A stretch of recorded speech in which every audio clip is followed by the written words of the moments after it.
V speak വീഡിയോയുടെ പുതിയൊരു വീഡിയോയിലേക്ക് ഒരിക്കൽ കൂടി സ്വാഗതം. ഇന്ന് മാർച്ച് 14 വെള്ളി.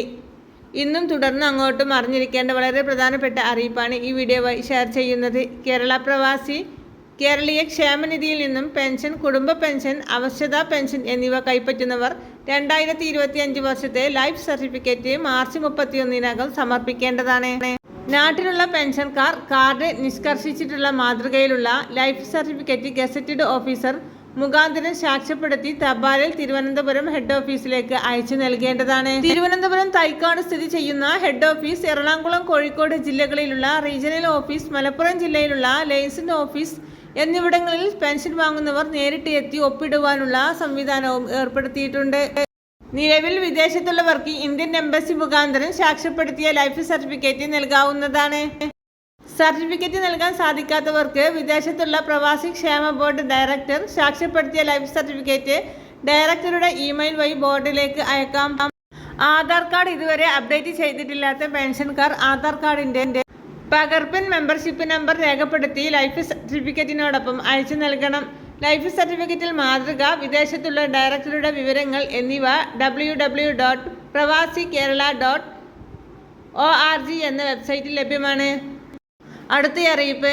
ധനമന്ത്രി നിർമ്മല സീതാരാമനുമായുള്ള കൂടിക്കാഴ്ചയ്ക്കിടെ അതിവേഗ റെയിൽപാതയും മുഖ്യമന്ത്രി പിണറായി വിജയൻ ഉയർത്തി. റെയിൽ സമർപ്പിച്ച പദ്ധതി രേഖയോട് സംസ്ഥാന BJP നേതൃത്വം ഉൾപ്പെടെ എതിർപ്പറിയിച്ചതിനാൽ മെട്രോമാൻ ശ്രീധരൻ സമർപ്പിച്ച ബദർ പദ്ധതിയായാലും അംഗീകരിച്ച് കിട്ടണമെന്നാണ് ആവശ്യം.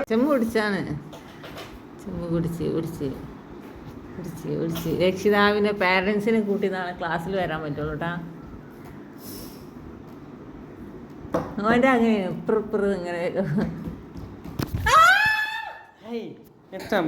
ഇക്കാര്യം പരിശോധിച്ച് നടപടി വേഗത്തിലാക്കണമെന്ന് ധനമന്ത്രി ഉറപ്പു നൽകി.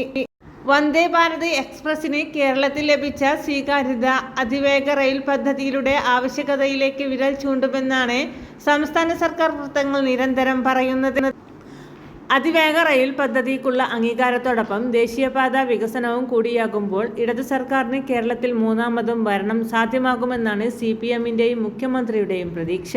ക്ഷേമ പെൻഷൻ തുക തെരഞ്ഞെടുപ്പിന് മുമ്പായി ഉയർത്തുമെന്നതും സംസ്ഥാന പരിഗണനയിലാണ്. ഇത്തരം കാര്യങ്ങൾക്ക് സാമ്പത്തിക ഞെരുക്കം തടസ്സമാകാതിരിക്കാനാണ് കേന്ദ്ര സർക്കാരിനോട് അനുനയപാതയിലേക്ക് തിരിയാൻ സംസ്ഥാനത്തെ പ്രേരിപ്പിക്കുന്ന മുഖ്യ ഘടകം. ഗവർണർ രാജേന്ദ്ര വിശ്വനാഥ് ആർലേക്കറിന് പുറമെ സംസ്ഥാന സർക്കാരിന് ഡൽഹിയിലെ പ്രത്യേക പ്രതിനിധി KV Thomas, doctor A Jayathilak, കേന്ദ്ര ധനവകുപ്പ് ജോയിന്റ് സെക്രട്ടറി പങ്കജ് ശർമ്മ തുടങ്ങിയവരും കൂടിക്കാഴ്ചയിൽ പങ്കെടുത്തു.